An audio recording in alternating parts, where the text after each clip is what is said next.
হবিগঞ্জ, সিরাজগঞ্জ, ময়মনসিংহ সহ ৬ জেলায় আলাদা সড়ক দুর্ঘটনায় অন্তত ১২ জন নিহত হয়েছেন। আহত হয়েছেন কমপক্ষে ২৬ জন। এর মধ্যে ৫ জনের অবস্থা আশঙ্কাজনক। গত বৃহস্পতিবার রাত থেকে দুপুর পর্যন্ত এসব দুর্ঘটনা ঘটে।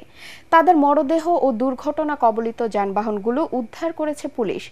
সংবাদদাতাদের পাঠানো তথ্যচিত্র নিয়ে আরও জানাচ্ছেন আশিকুর রহমান। হবিগঞ্জের মাধবপুরে ট্রাক ও পিকআপের মুখোমুখি সংঘর্ষে ৪ জন নিহত হয়েছেন, আহত হয়েছেন ১৭ জন। বৃহস্পতিবার দিবাগত রাত ৩টার দিকে মাধবপুর উপজেলার বাখরনখর নামক স্থানে এ দুর্ঘটনা ঘটে। এতে ঘটনাস্থলেই ৪ জন নিহত হন। আহতদের মধ্যে ৫ জনের অবস্থা গুরুতর হওয়ায় তাদের হাসপাতালে ভর্তি করা হয়েছে। সিরাজগঞ্জের উল্লাপাড়ায় সিমেন্ট বোঝাই ট্রাক ও মাইক্রোবাসের মুখোমুখি সংঘর্ষে ৪ জন নিহত হয়েছেন। এই ঘটনায় আহত হয়েছেন ১ জন। পুলিশ জানায়, আহতদের উদ্ধার করে স্থানীয় হাসপাতালে ভর্তি করা হয়েছে। সঠিক প্যাড আর সঠিক তথ্য দিয়ে এসব সামলে নিব এক হয়ে। Mona Lisa sanitary napkin.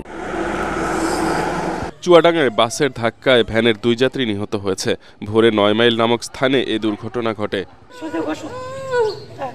এছাড়া ঝিনাইদহের কালীগঞ্জে ট্রাক চাপায় ১ জন ও জামালপুরে ২ মোটরসাইকেলের মুখোমুখি সংঘর্ষে ১ জন নিহত ও ৪ জন আহত হয়েছেন। এদিকে মুন্সিগঞ্জ শ্রীনগরে কাভার্ড ভ্যানের সঙ্গে বরিশাল এক্সপ্রেস নামক যাত্রীবাহী একটি বাসের সংঘর্ষে ছাদ উড়ে যাওয়ার ঘটনা ঘটেছে। এতে অন্তত ৫ যাত্রী আহত হয়েছেন। সংঘর্ষের পর ছাদ উড়ে গেলেও বাস না থামিয়ে ছাদবিহীন গাড়িটি ৫ কিলোমিটার পথ চালিয়ে নিয়ে যান চালক। যাত্রীদের চিৎকারে লৌহজংয়ের কুমারভোগ এলাকার সিদ্দিকিয়া মাদ্রাসার সামনে বাসটির পথরোধ করে থামায় স্থানীয়রা। পরে যাত্রীদের নিরাপদে নামিয়ে আনা হয়। আশিকুর রহমান, এটিএন বাংলা।